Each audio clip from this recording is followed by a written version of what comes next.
നമ്മോടൊപ്പം ബി.ജെ.പി നേതാവ് ശ്രീ ശിവൻകുട്ടി കൂടി ചേരുന്നുണ്ട്. ശ്രീ ശിവൻകുട്ടി, നമുക്കറിയാം ബി.ജെ.പി ഏറ്റവും അധികം പ്രതീക്ഷിക്കുന്നത് യു.പിയിൽ നിന്നാണ്. അവിടെ അയോധ്യ എന്ത് വലിയ വികാരമാണ്. യു.പിയിൽ മാത്രമല്ല സമീപത്തുള്ള സംസ്ഥാനങ്ങളിലൊക്കെ അത് പ്രതിഫലിക്കുമെന്ന് വിശ്വസിക്കുന്നു. പക്ഷേ ഏറ്റവും ഒടുവിൽ തെരഞ്ഞെടുപ്പ് വിശകലന വിദഗ്ധർ പോലും പറയുന്നത് അയോധ്യ കാര്യമായി യു.പിയിൽ പ്രതിഫലിക്കില്ല. ശ്രീകുമാർ സാർ പറഞ്ഞതുപോലെ ഇന്ത്യ സഖ്യം അവിടെ വലിയ മുന്നേറ്റം ഉണ്ടാക്കുമെന്ന് പ്രതീക്ഷിക്കുന്നു. അവിടെ അഖിലേഷ് യാദവിന്റെയും രാഹുൽ ഗാന്ധിയുടെയും ഒക്കെ റാലികളിൽ വന്ന ജനക്കൂട്ടം വോട്ടാകുമെന്ന് പ്രതീക്ഷിക്കുന്നു. അല്പം മുമ്പ് മല്ലികാർജ്ജുൻ ഖാർഗെ മാധ്യമങ്ങളോട് പറഞ്ഞ് 289 എന്ന കണക്കാണ്. 289 സീറ്റ് നേടി ഇന്ത്യ സഖ്യം അധികാരത്തിൽ വരുമെന്ന്. നമുക്ക് ഈ ഫലം അറിയാൻ കുറച്ച് ദിവസങ്ങൾ മാത്രമേ ഉള്ളൂ. പക്ഷേ ഇത്ര വലിയ പ്രതീക്ഷയിലേക്ക് അവർ എത്തുകയാണ്. കോൺഗ്രസ് പ്രതീക്ഷിക്കുന്നത് കോൺഗ്രസിന് ഒറ്റയ്ക്ക് 128 പരമാവധി. ശരി, അതെ, നമ്മുടെ കോൺഗ്രസിന്റെ അഖിലേന്ത്യാ അധ്യക്ഷൻ പറയുന്നതിനെ കുറിച്ച് ഞാൻ മനസ്സിലാക്കുന്ന കാര്യങ്ങളെന്ന് പറയുന്നത്, നമുക്കിപ്പോൾ നടന്നുകൊണ്ടിരിക്കുന്ന പൊതുരാഷ്ട്രീയത്തിൻ്റെ അടിസ്ഥാനത്തിൽ ബി.ജെ.പിയുടെ നേതൃത്വത്തിലുള്ള ദേശീയ ജനാധിപത്യ സഖ്യം വലിയ ഭൂരിപക്ഷത്തോടു കൂടി അധികാരത്തിൽ വരും. അപ്പോൾ പിടിച്ചു നിൽക്കണമെങ്കിൽ കോൺഗ്രസിന് ഇതുപോലെയുള്ള പ്രഖ്യാപനങ്ങൾ നടത്തിയേ മതിയാവൂ. അല്ലാത്ത പക്ഷം കൂടെ നിൽക്കുന്നവർ പോലും നിൽക്കില്ല. അതുകൊണ്ടാണ് അവരിങ്ങനെ കിടന്ന് നിലവിളിക്കുന്നത്. അതിനെന്താ സംശയമുള്ളത്? ഞാൻ ചോദിച്ചോട്ടെ, ഉത്തർപ്രദേശിൽ എങ്ങനെയാണ് യു.പിയിൽ ഇന്ത്യ മുന്നണി സഖ്യം മുന്നോട്ട് പോകുന്നത്?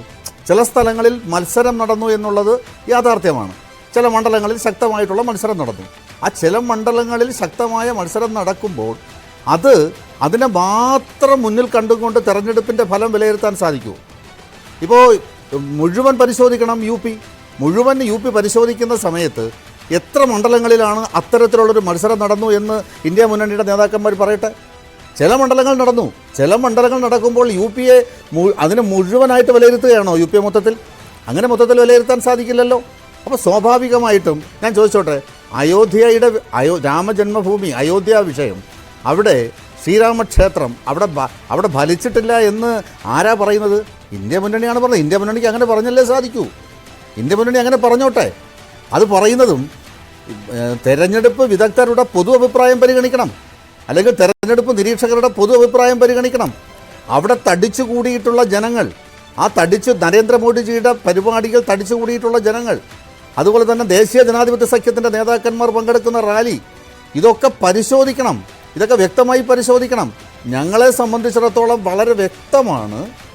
ഞങ്ങൾ ഉത്തർപ്രദേശിൽ കഴിഞ്ഞ 2019 ലഭിച്ച സീറ്റിനേക്കാൾ സീറ്റ് വർദ്ധിക്കും എന്നുള്ളത് വ്യക്തമായി ഞങ്ങൾ ജനങ്ങൾക്ക് സന്ദേശം നൽകുകയാണ്.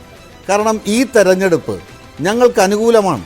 2014-ലെയും 2019-ലെയും സാഹചര്യമല്ല 2024. 2014 സാഹചര്യം വേറെ, 2019 സാഹചര്യം വേറെ.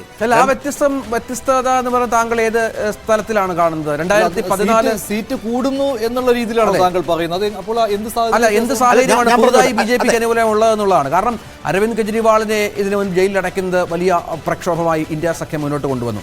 അതിനുശേഷം വിഘടിച്ചു വരുന്ന വോട്ടുകൾ ഒരുപാട്. അതിന് മുൻപ് തന്നെ സഖ്യം തന്നെ ഉണ്ടായി, ഇന്ത്യ സഖ്യം ഉണ്ടാകുന്നു. അതിനുശേഷം അരവിന്ദ് കെജ്രിവാളെ ബന്ധപ്പെട്ട പ്രശ്നങ്ങൾ ഉണ്ടാകുന്നു.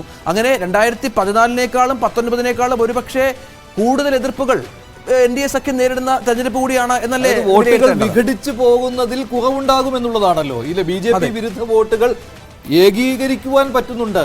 അതാണല്ലോ കാണേണ്ടത്. അത് 2019 അങ്ങനെ ഇല്ലായിരുന്നു. അതല്ല, ചില ഫാക്ടറികളും അതിനകത്തുണ്ട് ചില സംസ്ഥാനങ്ങളിൽ. ഏറ്റവും കൂടുതൽ വിട്ടുവീഴ്ച ചെയ്ത കോൺഗ്രസ് എന്ന ഗ്രാൻഡ് ഓൾഡ് പാർട്ടി അവിടെ നിൽക്കുകയാണ്. അവർ ഈ ജയിക്കാൻ വേണ്ടി, അവർക്ക് ഈ അധികാരത്തിൽ വരാൻ വേണ്ടി വലിയ വിട്ടുവീഴ്ച നടത്തിയ പാർട്ടി. അതിൻ്റെയൊക്കെ ഫലമാണ് അവർ പ്രതീക്ഷിക്കുന്നത്. അവിടെ കോൺഗ്രസ് വലിയ വിട്ടുവീഴ്ച നടത്തിയിട്ടുണ്ട്. അവിടെ അഖിലേഷ് യാദവ് ഒരു പുതിയ രാഷ്ട്രീയ പരീക്ഷണം അവിടെ നടത്തിയിട്ടുണ്ട്. അതൊക്കെ ഞങ്ങൾക്ക് മനസ്സിലാക്കാൻ സാധിക്കും. ആ മനസ്സിലാക്കലിലൂടെയും ആ സംവിധാനത്തിലൂടെയും സീറ്റ് വർദ്ധിക്കും എന്നുള്ള പ്രതീക്ഷയിലാണ് ഇന്ത്യ മുന്നണിയുടെ നിൽപ്പ്. അതിൽ നിന്നുകൊണ്ടാണല്ലോ കണക്ക് കൂട്ടി അഭിപ്രായം പറയുന്നത്. ഞങ്ങളെ സംബന്ധിച്ചിടത്തോളം വളരെ വ്യക്തമായി പറയുന്നത്, ഞങ്ങളുടെ ദേശീയ ജനാധിപത്യ സഖ്യ സംവിധാനം ഏറ്റവും വലിയ ശക്തമാണ്. അത് ജനങ്ങളുടെ മുമ്പിൽ 2014 മുതൽ ഞങ്ങൾ ശക്തമായി മുന്നോട്ട് പോവുകയാണ്. ഒന്ന്. രണ്ടാമത്തെ കാര്യം, ഞങ്ങളെ സംബന്ധിച്ചിടത്തോളം ഞങ്ങളുടെ ഭരണരംഗത്തുള്ള നേട്ടങ്ങൾ, യോഗി ആദിത്യനാഥിൻ്റെ ഉത്തർപ്രദേശിലെ ഭരണ നേട്ടങ്ങൾ, അത് വളരെ വ്യക്തമായി ജനങ്ങളുടെ ഇടയിൽ അങ്ങേയറ്റം സ്വാധീനിച്ചിട്ടുണ്ട്.